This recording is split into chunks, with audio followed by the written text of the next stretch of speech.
All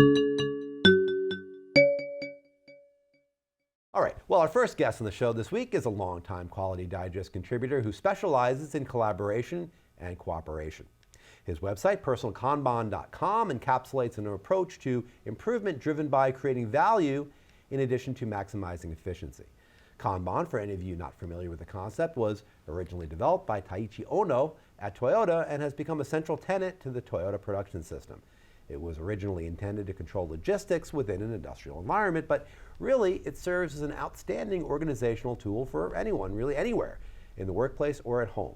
And there are two basic rules to Kanban. First, visualize your work, and second, limit work in progress. So, to find out more about Kanban and to tell us a little bit about a new course he's offering in conjunction with the 5th anniversary of his Shingo Award-winning book titled Personal Kanban, Mapping Work, Navigating Life, we'd like to welcome Jim Benson to the show. Jim, thank you for joining us. Hi there. Well, you wrote this very successful book. I just referred to it 5 years ago, and it really kind of represents what you're all about and what you do. So let me ask you, why did you choose to highlight the personal side of Kanban in the title? Well, so the personal and personal Kanban has kind of a double meaning. The first is that you can use it personally, so taking it out of the industrial environment and into the personal environment.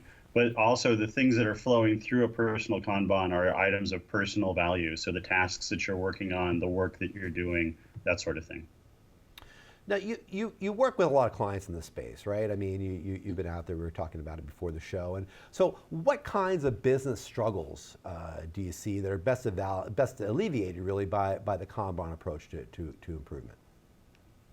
Well, kind of one of the first jokes/questions that I will ask the people that I'm working with is, who here needs more work? And everybody will laugh at that because everybody is overloaded. And in knowledge work, when you're overloaded, you don't know. You feel overloaded, but you don't know exactly how much you're overloaded because you don't know what system you have and what capacity that system has. When we're dealing with a Kanban system on a factory floor, we know that we have a certain number of machines and a certain number of people and a certain amount of product that we want to move. And so limiting the work in process there has a very physical, tangible component. For knowledge work, everything's in our heads. Much more difficult to tell who's overloaded and what the impacts of that overload are. So our customers generally have one of or all of these three problems. The individuals in their organization are overloaded, the groups that those individuals belong to are overloaded, and the company itself is overloaded. And what's frustrating is one of the first remedies for that is to limit the amount of work that the company has in process, which often means that they have to take, they might have 30, 70, 100 projects in flight, and we'll tell them things like, you should probably have 8. And the thing is that when you do that, when you limit your work in process, you finish things more quickly, you finish them of greater quality, there's less rework, and you can move on to the next thing. So your throughput shoots through the roof, even though the projects that you're working on at any given time may drastically shrink in number. But Jim, isn't everybody a great multitasker? I mean, I know I always think I'm a great multitasker, right? Sure. I mean, the more I got, the more efficient I am, man. I'm just pounding it out, right? Isn't that true? That's right. So what I often tell people is that if you want to be mistreated as an undergraduate, go to school at Stanford, because that's where all of the evil psychologists are that completely, destroy the undergrads as volunteers and psychological tests. And one of the things that they've put these poor students through time and time again is tests on multitasking. And what they found, I shouldn't say what we found, but what they found is that multitasking isn't something that anyone can actually do. That our brains can't hold more than one complex task in active memory at a time.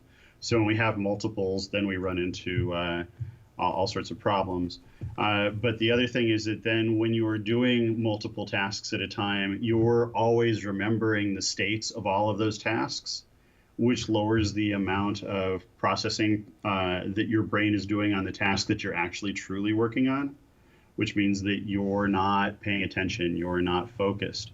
And when we're not focused, then we have quality problems. Unfortunately, like that one question could just literally make me sit here and talk for days. So I'll just leave it. Let's say one more sentence, and that's that multitaskers who think that they are good multitaskers have been shown unequivocally by Stanford researchers to not be able to multitask. In fact, people who consider themselves good multitaskers are worse multitaskers than people who do not consider themselves good multitaskers. Well, they probably should have gone to MIT then. Yeah, that's right. So, well, Jim, I know at MIT, people are very good at focusing. well, this is true. They just kind of divide and conquer their tasks and throw one person at it forever. You've got a really interesting online course that you're offering in a couple of weeks. What's the format, and what can people expect to learn from it? So at Modus Institute, which is our online school, we now have 2 classes launched. The first is how to manage a distributed team, and there's a lot of people out there with distributed teams trying to figure out how to get through that. And the second one, which we're launching on the 18th of February, is a class in personal Kanban. And basically it includes the stuff that's in the book, but then also the things that we've learned over the last 11 years of how people work together, how we estimate, how we plan, how work actually flows through a knowledge work system as opposed to how we wish that it flowed. And the classes themselves come in 3 flavors. You can either just go and watch the videos and be on your merry way, or you can come and you can actually participate in cohorts that have bi-weekly conversations about what you're learning. What we've learned is that if you discuss what you have learned, you're much more likely not only to retain it, but to act on it. And so we've made that available. And then the third flavor is basically that you can do those 2 things and engage with Tony Ann and myself for some one-on-one time. So basically some hours of consulting in there as well. But what our goal is nothing short of transforming the modern workplace and letting people who are currently overloaded be able to communicate to themselves and to others what their current workload is, what their actual capacity is, and then people can start to figure out what is really important for us to get done right now, and what's the best way to do that.